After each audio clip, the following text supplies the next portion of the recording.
আগেকার দিনে নিয়ম ছিল মাতৃগর্ভে সন্তান থাকলে সেই মায়ের স্বামীকে কোনো জীব হত্যা করতে দেওয়া হতো না, যার জন্য সে সময়কার দিনে ছেলে মেয়েগুলো এত সুসন্তান জন্ম হয়েছে। তাকিয়ে দেখো, এই পৃথিবীতে যত জায়গায় যত ভালো ছেলে মেয়েকে দেখতে পাচ্ছ, সব জায়গায় একটা করে ভালো মা আছে।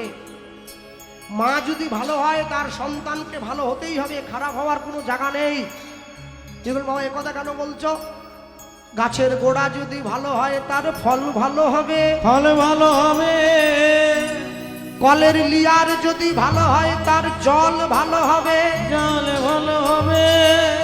মা যদি ভালো হয় তার সন্তানকে ভালো হতেই হবে, ভালো হতে হবে।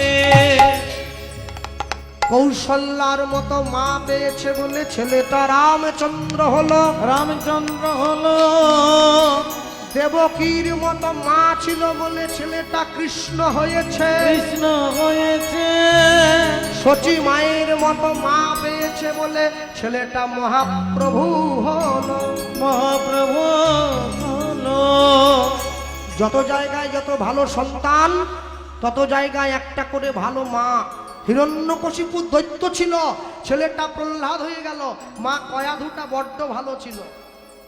আর রাবণের বাবা ছিল বিশ্বস্ত বা মুনি, ছেলেটা রাবণ হয়ে গেল, মা নিকষাটা বড্ড খারাপ ছিল। কিন্তু এগুলো তো শাস্ত্রের কথা, বর্তমান দিনে ছেলে মেয়েরা এগুলো মানবে কেন? তাদের জন্যে কিরে সাহস আছে বলতে হবে। ও ওর ছবিটা তুলে রাখ, আমার ছবি যাবে, ওর ছবিটা দিবে। যাক, তা আমি বলতে গিয়ে শুধু এইটুকুই বলবো, তাকিয়ে দেখো, প্রভাবতী দেবীর মতো মা পেয়েছে বলে ছেলেটা সুভাষচন্দ্র বসু হলো, সুভাষচন্দ্র বসু হলো। সারদা দেবীর মতো মা পেয়েছে বলে ছেলেটা বিশ্বকবি রবীন্দ্রনাথ হলো, রবীন্দ্রনাথ হলো। ভগবতী দেবীর মতো মা পেয়েছে বলে ছেলেটা বিদ্যার সাগর হলো, বিদ্যার সাগর হলো। হয়নি? ওঠেনি? যাক, উঠে যাক। হ্যাঁ, এত কালো লোকের ছবি কি করে আসবে ফোনে? মা ভালো হয়েছে বলে সন্তান ভালো হয়েছে। কেন জানো? বিদ্যাসাগর আমার জেলার মানুষ, পশ্চিম মেদিনীপুর বীরসিংহ গ্রাম। ঈশ্বরচন্দ্র বিদ্যাসাগরের পদবী ছিল ঈশ্বরচন্দ্র বন্দ্যোপাধ্যায়।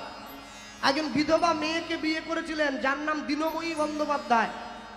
বিদ্যাসাগরের ছেলে ছিল একটা যার নাম নারায়ণ চন্দ্র বন্দ্যোপাধ্যায়। ছেলে বন্দ্যোপাধ্যায়, বৌমা বন্দ্যোপাধ্যায়, নাতি বন্দ্যোপাধ্যায়, মাকে ভগবতী বন্দ্যোপাধ্যায় নয়, ভগবতী দেবী।